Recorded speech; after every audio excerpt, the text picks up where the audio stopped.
2024 সালের আগে আপনার কি ডিমান্ড থাকবে কেন্দ্রের কাছে? ডিমান্ডটা দেখুন, আমি দীর্ঘদিন থেকে আমি তো ওখানকার মানুষ কি ডিমান্ড করেছে, কোচবিহারের মানুষ কি ডিমান্ড করেছে? উপরে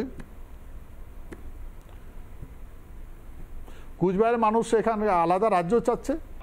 আপনি এখন সাংসদ হয়েছেন, সাংসদ হিসেবে কোচবিহারের মানুষের জন্য 2024 সালের আগে আপনার কি ডিমান্ড থাকবে কেন্দ্রের কাছে?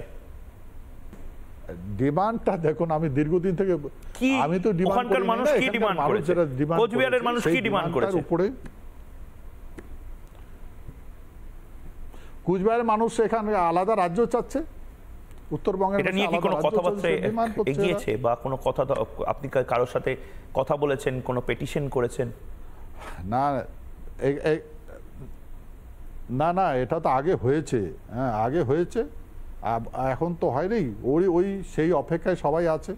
হ্যাঁ, গতিকে মনে হয় হবে।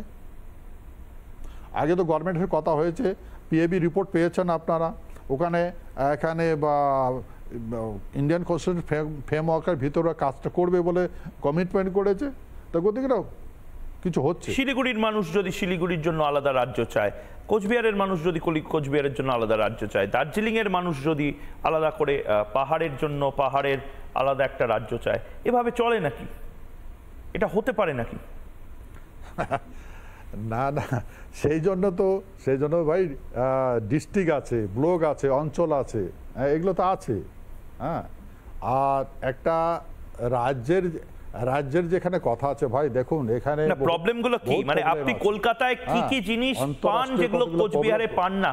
আপনি যে কথা বারবার বলেন যে দক্ষিণ কলকাতা নির্ভর একটা গোটা রাজ্য চলছে, কেন আপনি এই কথাটা বলেন যে সাউথ কলকাতাতে সমস্ত কিছু দিয়ে রাখা হয়েছে, কলকাতা শহরকে সমস্ত কিছু দিয়ে রাখা হয়েছে এবং সব সুযোগ সুবিধা কারণ থাকা সত্ত্বেও কোচবিহার বা উত্তরবঙ্গকে দেওয়া হয়নি? আপনি 1, 2, 3, 4 করে বলুন না, বাংলার মানুষ বিচার করে নিক নিজেই। না দেখুন, এক নম্বর আমি যদি এটা বলতে যাই, তাহলে এক নম্বর কথা হচ্ছে এখানকার যেটা মানে উত্তরবঙ্গটা টোটালি কৃষি প্রধান। ভারতবর্ষের কৃষি প্রধান, কিন্তু বিশেষ করে উত্তরবঙ্গটা। তো উত্তরবঙ্গে যেগুলো ফাস্ট ফুড হচ্ছে, তাদের কোনো বিকাশের ব্যবস্থা নেই। হ্যাঁ, মানুষ যারা ফার্মার আছে তারা মানে উৎপাদন সামগ্রী নিয়ে রাস্তাঘাটে ফেলিয়ে দেয়। হ্যাঁ, বিভিন্ন রকম প্রদর্শন করে, কিন্তু এখানে কিছু সিস্টেমটা নাই, এরা চিন্তা ভাবনাই করে না। কৃষক মানুষের জন্য কোনোই চিন্তা ভাবনা করে না, সেহেতু এটা হচ্ছে কথা। আর দিল্লি বা কি বলে কলকাতা, ওখানে গেলে খবরে পায় না, পাত্তাই না পায়। হ্যাঁ, কোন অফিসে কি হয়, কোথায় কি না হয়, এটা তো মানুষ জানে না, সেহেতু এটা একটা বড় বিপদ। আর কলকাতা যেতে তোমার 2 দিন, 1 রাত 1 দিন লাগে। হ্যাঁ, তা ওখানে এটা মুশকিল আর কি। যে কোনো একটা কাজ করতে গেলে কলকাতায় যাইতে হয়। হ্যাঁ, এখানে গরিব লোক অত দূরে যাইতেও পারে না। হ্যাঁ, আর এটা বড় একটা শহর, এটা মুশকিল আছে আর কি। তো সেই জন্য এই 2টা কারণ আছে। তারপর এখানে যদি ইন্ডাস্ট্রি হইতো, মানুষের কর্মসংস্থান পাইতো, তাহলে লোকগুলো অন্য রাজ্যে পাড়ি দিত না। এই দেখুন, এটা একটা বড় সমস্যা।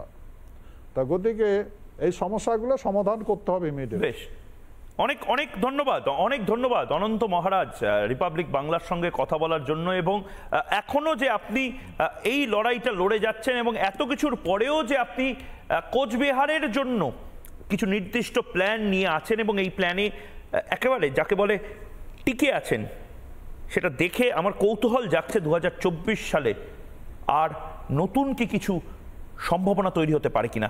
অনেক ধন্যবাদ অনন্ত মহারাজ রিপাবলিক বাংলায় আসার জন্য।